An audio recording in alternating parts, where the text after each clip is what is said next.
الحمدللہ رب العالمین والصلاة والسلام علی سید الانبیاء والمرسلین۔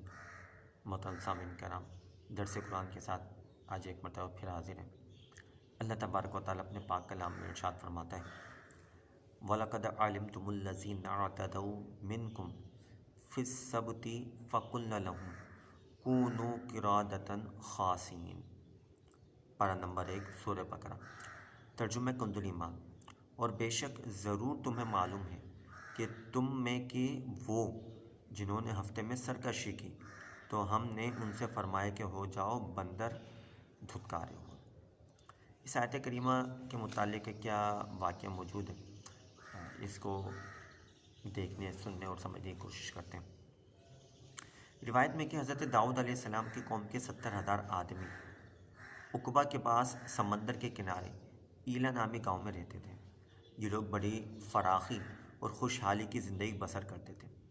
اللہ تعالیٰ نے ان لوگوں کا اس طرح امتحان لیا کہ سینیچر کے دن مچھلی کا شکار ان لوگوں پر حرام فرما دیا اور ہفتے کے باقی دنوں میں شکار حلال فرما دیا، مگر اس طرح ان لوگوں کو آزمائش میں مبتلا کیا کہ اس دن تو بے شمار مچھلیاں آتی تھیں اور دوسرے دنوں میں نہیں آتی تھیں۔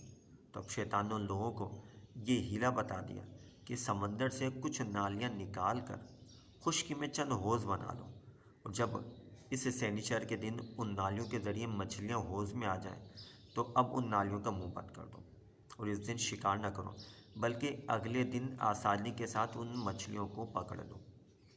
ان لوگوں کو یہ شیطانی ہیلا بازی پسند آئی اور ان لوگوں نے یہ نہیں سوچا کہ جب مچھلیاں نالیوں اور حوضوں میں مقید ہو گئیں تو یہی تو ان کا شکار ہو گیا۔ تو سینیچر کے دن شکار کرنا پایا گیا جو ان کے لیے حرام قرار دیا گیا تھا۔ اس موقع پر ان یہودیوں کے 3 مختلف گروپس بن گئے۔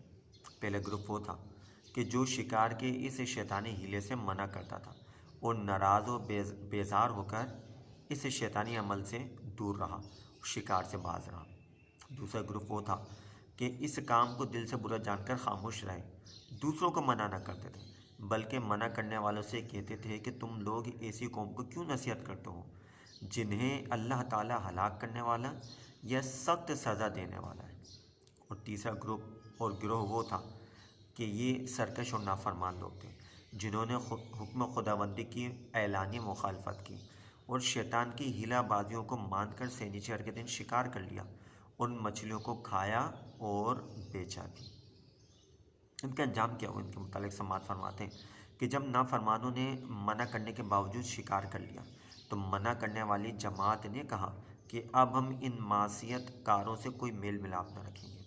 چنانچہ ان لوگوں نے گاؤں کو تقسیم کر کے درمیان میں ایک دیوار بنا لی اور آمد و رفت کا ایک الگ دروازہ بھی بنا لیا۔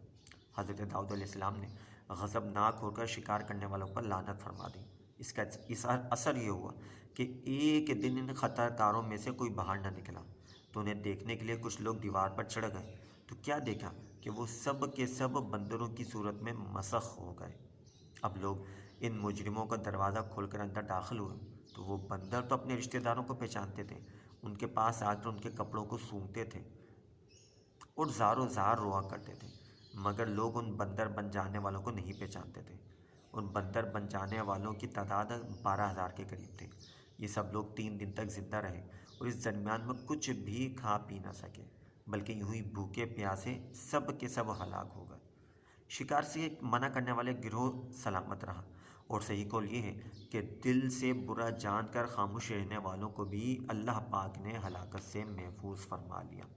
اسی واقعے کو اللہ کریم نے سورہ بقرہ کی اس آیت میں بیان کیا جو اس وقت ہم نے سننے اور سمجھنے کی کوشش کری۔ اس سے درس عبرت یہ حاصل ہوتا ہے کہ شیطانی ہیلے بازیوں میں پڑھ کر اللہ تعالیٰ کے احکام کی نافرمانیوں کا انجام کتنا برا اور کس قدر خطرناک ہوتا ہے، اس واقعے سے ہمیں عبرت حاصل کر لینی چاہیے۔ اور خدا کے نبی جن بد نصیبوں پر لعنت فرما دیں وہ کیسے ہولناک عذاب الہی میں گرفتار ہو کر دنیا سے نیست و نابود ہو کر عذاب نار میں گرفتار ہو جاتے ہیں اور دونوں جہاں میں ذلیل و رسوا اور خوار ہو جاتے ہیں۔ اصحاب علاقے سے دل دہلا دینے والے واقعے میں ہر مسلمان کے لیے بڑی عبرتوں اور نصیحتوں کا سامان ہے۔